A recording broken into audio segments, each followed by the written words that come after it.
It's the Open Bedroom Door Show.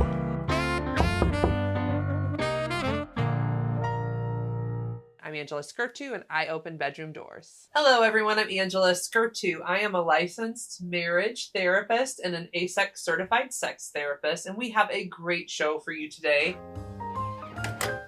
This is a segment on the show we call Sex Positions, and it's basically where I judge something I find in the media. And today's sex position topic is erectile dysfunction. So I recently found an article that says there's vitamin D deficiency that's linked to erectile dysfunction. It was a new study in the British Journal of Pharmacology, and it confirms previous findings that vitamin D deficiency is in fact linked to ED. There's also a lot of other factors linked to ED that I wanted to talk about as well. So yeah, if you think about it, our bodies, okay, let's think about an erection and how it works, right? So an erection is about blood flow, right? So having good blood flow in your body then creates that basically enough blood gets into the penis so that it gets erect and you're able to use it. And so vitamin D and all of the vitamins, so like eating fruits and vegetables and getting vitamin D are all linked to having better blood flow and better body health. In addition to that, what you need to be doing is cardio. I don't think we talk enough about the role of cardio in your erection. But if you aren't getting out there and moving your body, and again, getting that blood flowing, boom, excuse me, running around, guess what? Your penis is going to stop working. Actually, so I was in a talk with other sex therapists, and one of the guys, I can't remember who said it, but it was a guy, and he was saying, I can go to a ball game and I'll tell you exactly who's having ED in that ball game audience. It's people who are drinking a beer, smoking a cigarette, and obese. And yes, I love all you. I think you're all wonderful people, and I want you to love your body wherever it is. And we all need to be taking better cares of our bodies. So if you want better erections, here are the things you need to do. Stop drinking and smoking, because it really does causing harm. Smoking restricts the blood vessels. That's why smoking does it. And it doesn't matter whether it's pot or cigarettes. All smoking does restrict the blood flow in your penis. So yes, maybe when you're young it would have worked, but as you get older, not going to do it. So you got to restrict drinking and smoking. You've got to do cardio. Move your body every day, not like once a week. I mean every day. And you need vitamin D. That's what we just learned. We are always looking for sponsors. If you're interested in sponsoring the next sex position, please reach out at openbedroomdoors.com and submit a contact form. We will even let you pick the position.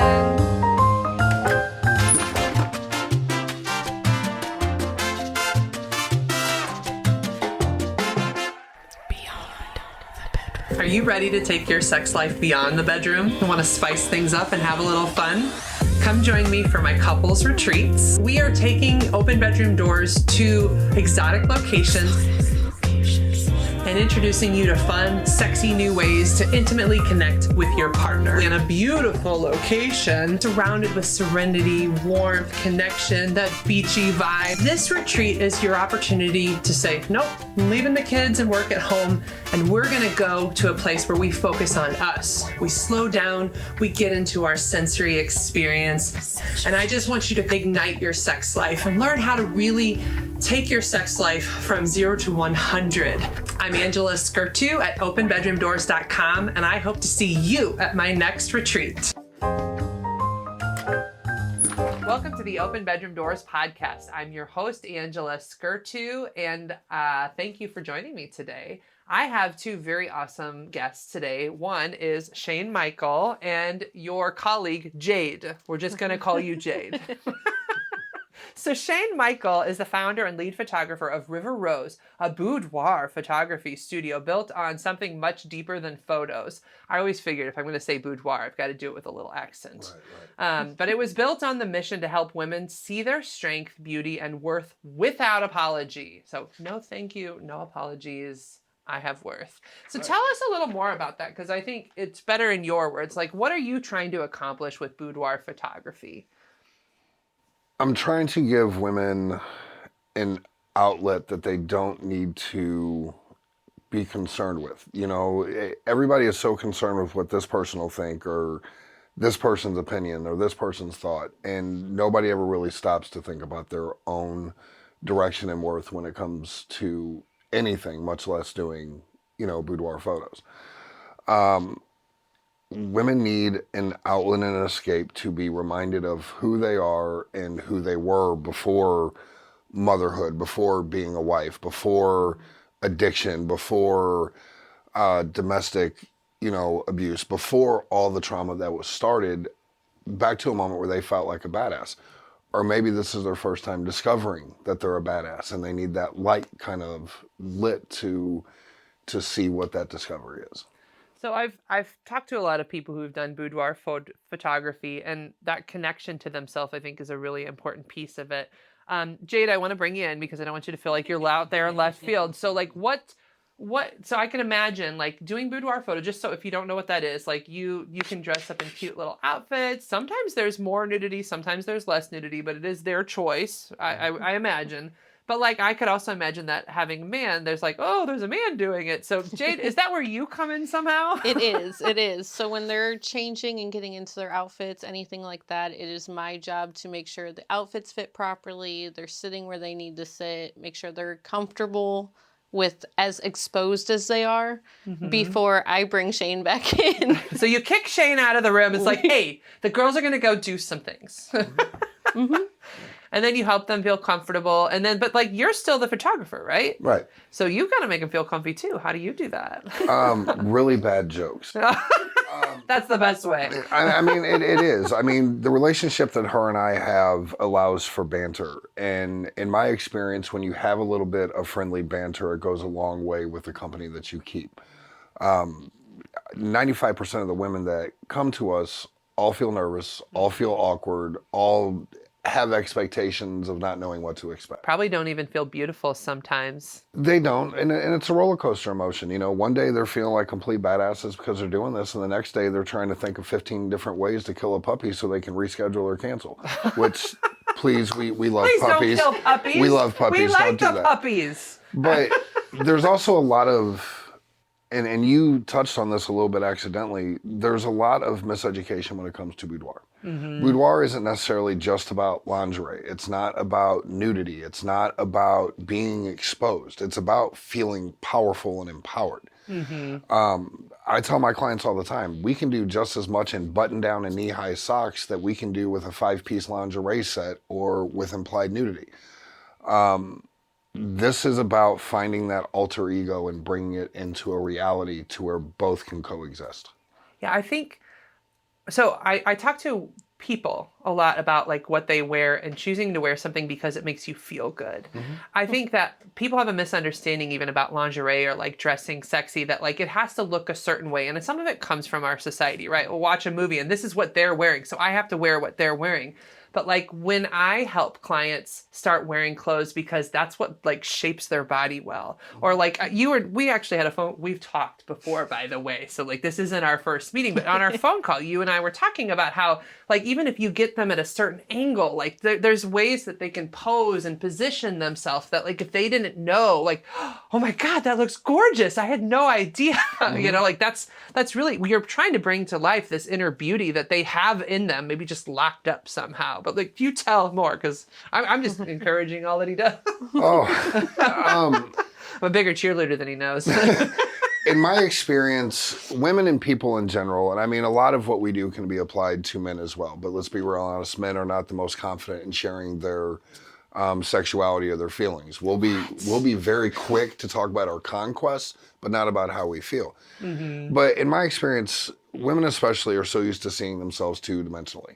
And what that means, they're looking at themselves through selfies, they're looking at themselves through the mirror, or they're looking down on themselves, whether mentally or physically. And the thing is when you're looking down on your body like this, everything sags.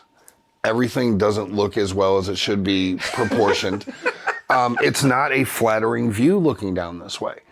And it's not really until you can see yourself the way intended, the way your husband, the way significant others, or the way that people in general see you, that it really kind of awakens. We talk about, you actually had mentioned something about, what to wear. We have a great deal of women, I'll use this as an example. We have a great deal of women that come in with what we call baby doll tops. Okay, are you familiar with what those are? I think so. So they're kind of like teddies, but they'll have like a shear, they'll have something that kind of falls off, right? Most women get this because they are trying to hide something, whether it's their stomach, whether it's their hips, whether it's some, scar of a C-section. And what it ends up doing is making them very boxy. Okay, so now all of a sudden we've gone from unsure to a sexy cereal box. There's nothing flattering about that. Don't be a sexy cereal box. But in whether, and this also applies to even, the large women that we deal with, we encourage you to wear stuff that's going to hold your curves. Show those curves. Honor them. Honor them, because then when we're shooting from the angles that we shoot at and we're owning what our curves are and there's nowhere to hide, there's nothing to view but you and all the perfections that are there. I think it's so important though too, because like all right, so I had this client once and I remember she would wear these things to hide herself up, and like she was exercising like crazy, and I remember telling her, I was like, do you realize that everything you're trying to exercise away is what makes you feminine? Like she was trying to get so skinny and like flat, and like it was basically trying to remove everything that made her a woman, like her curves. And she's like, well, I had not, I never thought about it.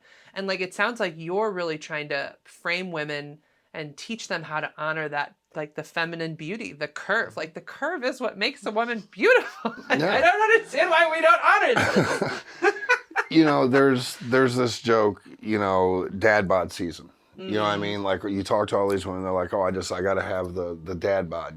They're sexy, they can pick you up, and there's still something to cuddle with at night. But then they've got this interpretation of themselves that they've got to have six-pack abs. They've got to have a Kardashian ass. They've got to have all these things. And at the end of the day, I'll be honest, most of us men don't give a shit. We like imagination. We like things to be able to hold on to. We like things to be able to cuddle with.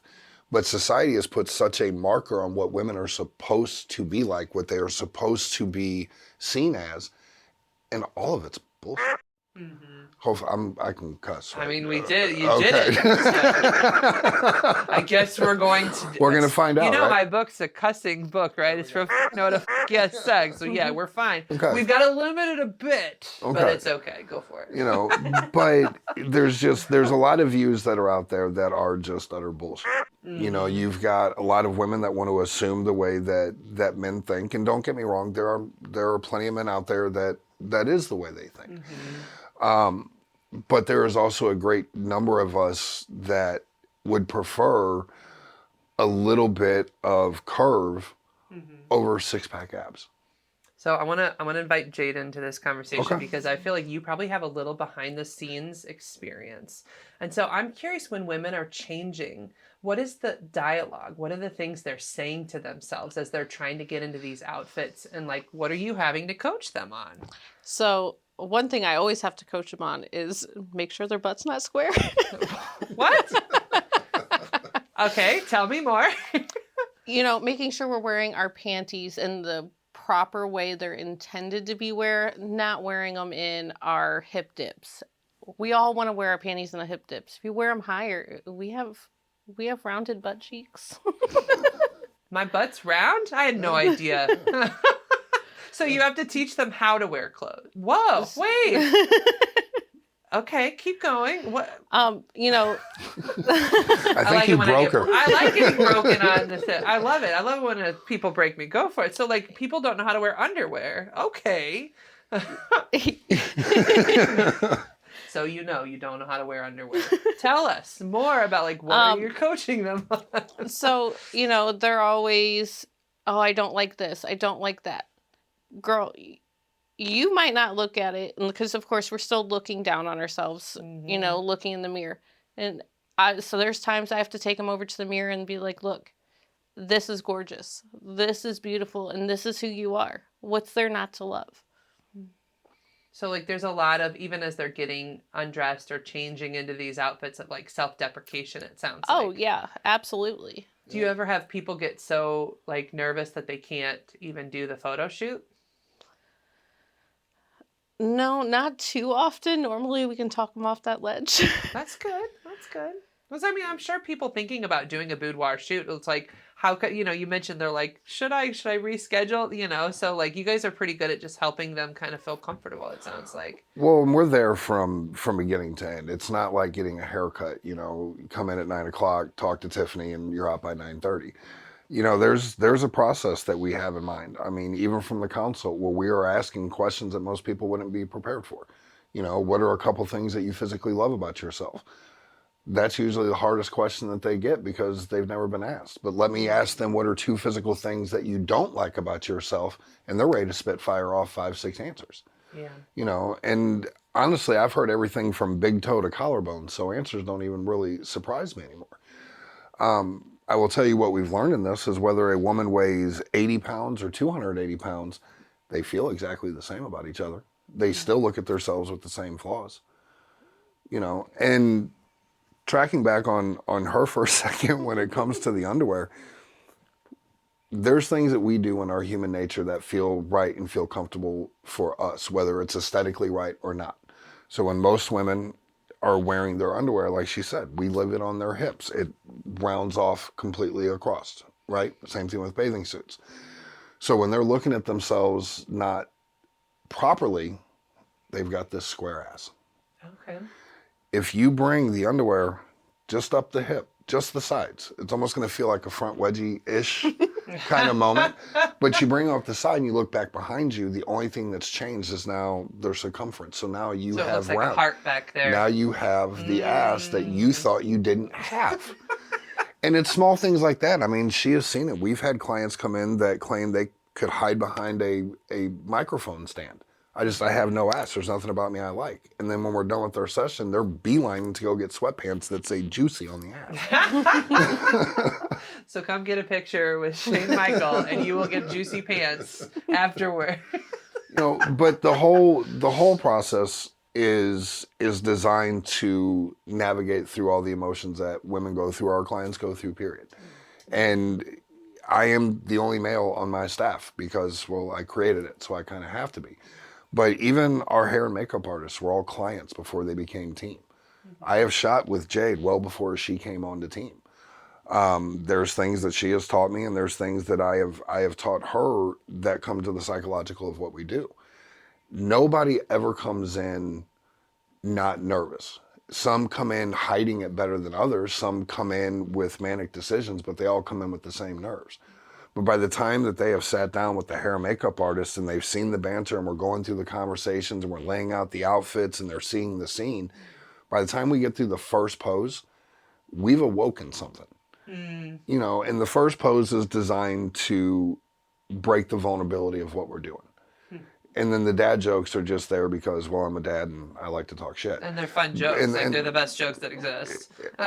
Yeah. I mean, I'm sure there's quite a few that are going to hear this playback and send you some fan mail about that. But I'm just saying, I like the dad jokes. But what I love, and even what she has started paying attention to, is that we go through the first few poses, and I always show from the behind the camera. I want them to see them raw selves.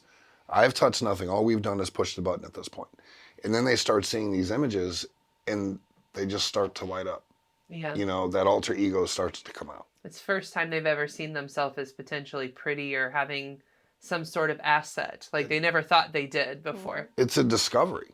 Yeah. It's a pure discovery. It is probably the most innocent and most empowering moments that you will ever see a woman have. And then the rest of the shoot is just complete badassery. And where can they find you? River Rose Boudoir by Shane Michael on Facebook or through Shane Michael Studios.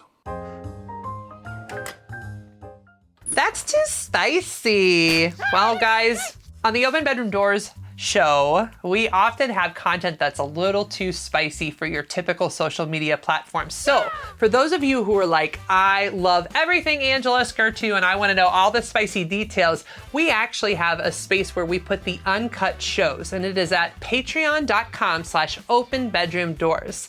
So you can subscribe to that channel and get all the behind the scenes, all that spicy stuff that I wasn't able to put in the show. That's too spicy. So I hope you can join me at patreon.com/openbedroomdoors. Keep in mind, that is how you support me. So it is a subscription channel where you have to pay to subscribe, but you are becoming a supporter of me and putting out this awesome content as a result. So please join me for those spicy, spicy things.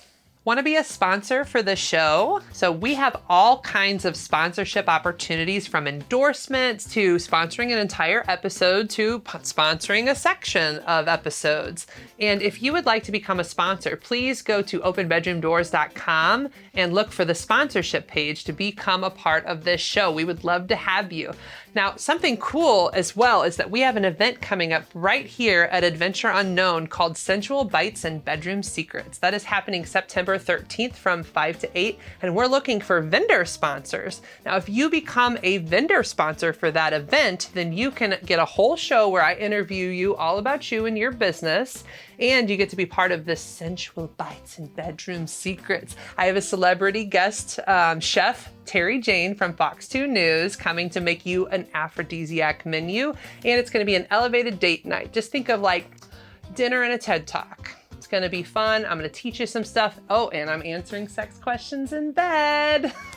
So if you want to be a sponsor, we have so many opportunities. This is how you support the show and you become a part of something cool, because the show is all about creating sex education for free to like educate the masses. So please visit me at openbedroomdoors.com and become a sponsor. Hi everyone, I like to answer an audience question in every show, and with me I have my BDSM bears. I have Barry Bonds and Consent Cub. And if you want to submit questions, please email them or submit a contact form at my website, openbedroomdoors.com, or you can submit questions in your comments below. So today's question from an audience member is, why do the same conflict points seem to recur over and over? And how should couples deal with them to prevent that emotional roller coaster from happening? Well, I got news for you. Like every couple has that. Every one of you. This is the hard thing. So actually, there's a researcher, John Gottman, who does research on couples, and he says there are something called unsolvable problems. And what unsolvable problems are is exactly this: recurring issues that you both, they're just pain points that you both have. Like, so you each, just like my Barry Bonds and Consent Cub, this one's got certain personality traits that are different than this one's, and sometimes you just rub each other raw. Like, that's just relationships. So one of the things to do is to regularly have conversations about it and try to accept that this is just a part of who your partner is. I think deeper acceptance is one way to really prevent some of the arguments. I think the second thing is to stop arguing about it and just have the conversations, remind each other that you know that it is a thing that happens. Try to respect that it's something that annoys your partner. So where you can minimize or manage it a bit, like, you know, I recognize that when I get in these modes, like for example, in my relationship, when I get into my go mode, I know I rub my partner raw and he gets annoyed. So one of the things we do is he takes a little more alone time during that time, right? Like, so he doesn't, I'm not going to be able to change the fact that I go into go mode and I'm like, I got to get this stuff done, right? Like, it's just who I am. And he's not going to change the fact that he's annoyed by that. So during those times when I'm prepared for like a big event, or my couples retreats, for example, is a time where he needs a little more alone time to support himself. And that's really what you do, is you accept your partner's quirk, but you find ways to set boundaries for yourself so that you're not having fights about it. You just accept, all right, this is happening. It's a little annoying, but I can live with it. I'm Angela Skirtu. You can find me at openbedroomdoors.com. Please submit a contact form to be a part of my email list. And we just thank you. We would thank you, Shane Michael and Jade, for coming to interview with us. I'm Angela Skirtu, and I open bedroom doors. Good night, and have a sexy tomorrow.